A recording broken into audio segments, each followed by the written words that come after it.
How? Yatesh kahasin so. Nii Nee. Um, Talking to you from here, the eastern gate, the eastern doorway here on Turtle Island, which we also call the head of Turtle Island. I'm here with my good Koda, my good Shikis, my friend here, Dull Knife, Gawenientes.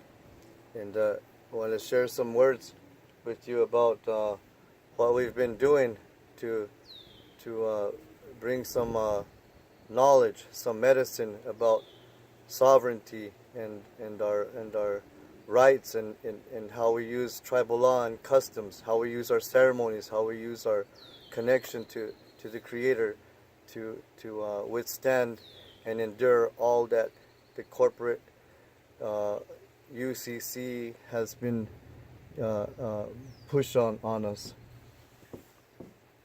Yate, Gawenientes. Yo.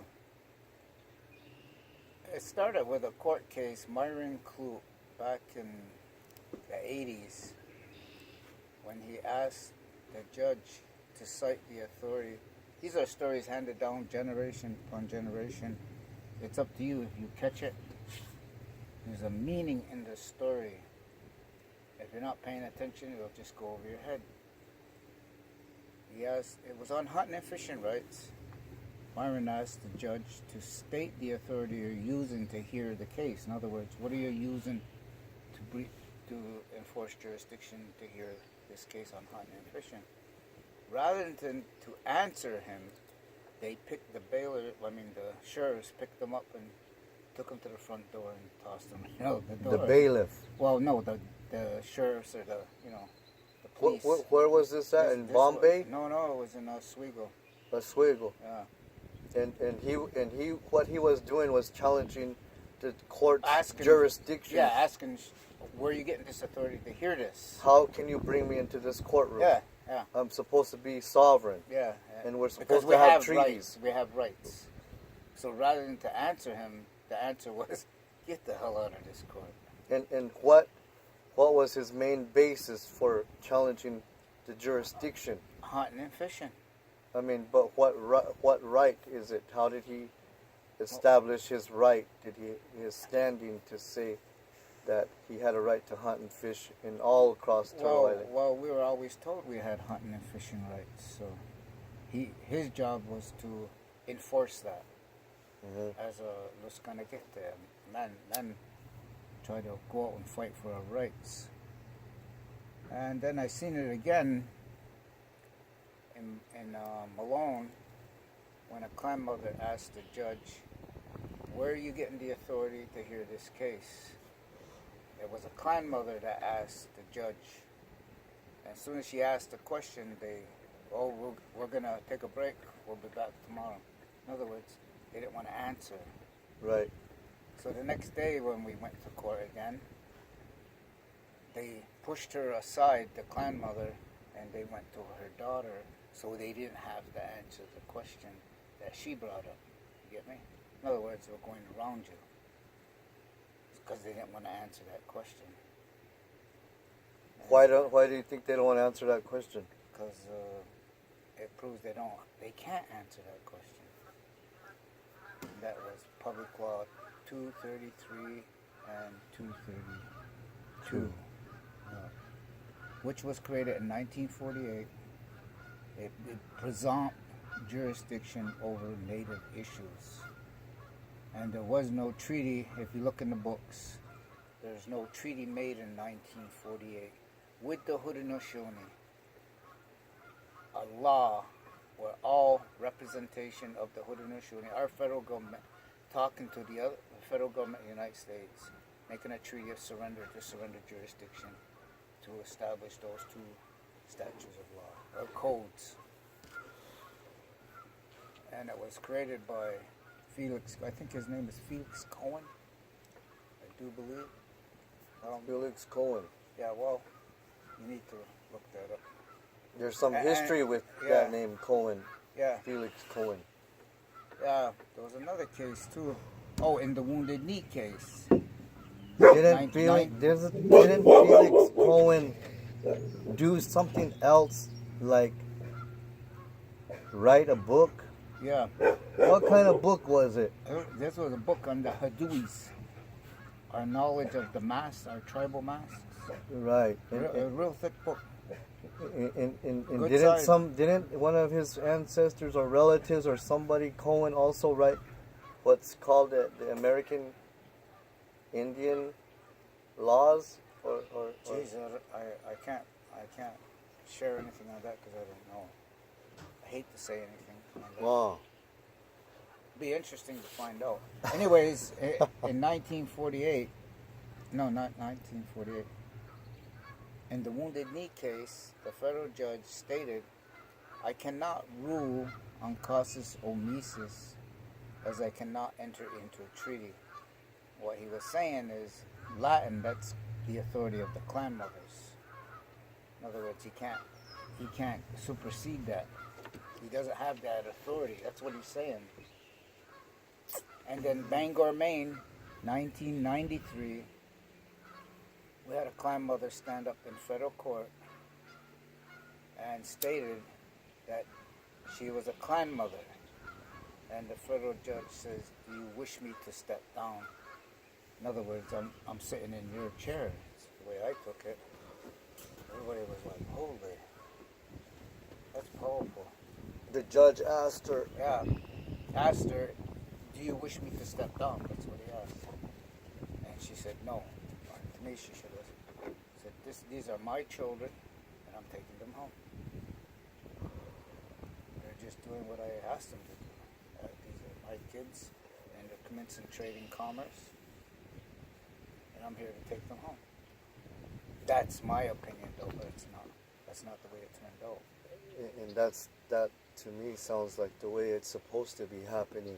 Yeah. Is clan mothers are supposed to be being responsible For their children. for their children and members of their tribe. And, Exactly. and that's why we have clan mothers, to take care of each specific clan and discipline and have authority over these members, not a corporate system disciplining our people through incarceration, which is harming our people as Ongwehoe, as the holy people, as the Red Nations people, and that incarceration doesn't work to heal the problem, and a lot of people and brothers and sisters are locked up for small crimes, petty charges, possession of marijuana, Record. and are on probation to the corporations and getting their children Locked into the system. getting their children stolen and kidnapped through the government, but because of a social security number that they made a contract with their children and applied for a social security number, and where the government is trafficking, including here at St. Regis Mohawk Tribe, where we just experienced, and so it's been a long journey since I met you at 2012, 2013. Today it's 2018, and I can say that we have a victory. It took me 2 years to get back up here since I was arrested over there at the Akwesasne Public Library on July 2016, where we did exactly what Donnie Gawenientes is speaking about here, about the jurisdiction. Carried it out. Carried I, it right out to the feather of truth, huh? You were at the courtroom. You Oh, heard yeah. me. Yeah. I witnessed it. A lot of those kids in there had no idea what was going on.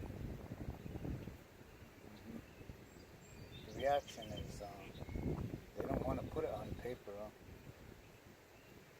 Can't proceed unless they have rule of law. burden of proof is on the court, huh? Mhm. So how would a legal writ be written in a case like that? Can you share some wise words on that? Lack of jurisdiction? Is that what you said? Well, my main thing was that I looked on the back of the Social Security card when I was listening to my uncles talking about the Social Security number. They call it the blue number, the blue paper. And now it's all stored, yeah. So that paper was something they talked about. They talked about it through my life. And I looked at it when my uncles brought it to my attention again from 2000, 2010 on, that I made a decision that I would return the Social Security number back to the Social Security Administration, like it says on the back of the Social Security card, that it belongs to the Social Security Administration, that it does not belong to me, that it may not be used for identification purposes. And that woke me up. Just kept reading it over and over. It says you can't use it as ID, and that's what you're doing. And they ask you in court, is this your social security number, right? And pin it on you as an ID. Yes, as an identifying number. So and it's going against their own instructions. Right, they give you an inmate. It's not for identification, right? So I had studied the whole Social Security number and process, and how it takes away your rights. How it says this is the mark of the beast. This is the key to the government's control over you. You must quit this number in order to restore your full sovereign constitutional rights. And so I read it and I read it, and I did that. I turned it back in at the Social Security building in Albuquerque, New Mexico, and into Santa Fe, New Mexico, the vital statistics, the Secretary of State, then to the IRS. I even traveled to Washington, D.C. They didn't let me right in that building. It's locked. There's security outside of that building in Washington, D.C. I don't know if you remember when I came up here and I went with Skyward Diesel, and we went to Plattsburgh before we even touched. I was with you. And you were with us also. Yeah. Before we even stepped out of the car, we got surrounded by the SS forces, and we're asked, "What are we doing there?" And but yeah, they don't want you to be doing this because there's a lot of money involved, and you could get into the real trust, meaning the real gold, the real mint coin, the real silver coin, and everybody's involved in the counterfeit monopoly federal currency today. The currency that's created off of burying tribal clan mothers and tribal lineage, bloodline, to create that current and that currency called federal currency, a false bloodline, a river of bloodline, to bring a fake maritime river of law onto Turtle Island and usurp the great law of peace, the Creator's law, natural law, the order of law we were living.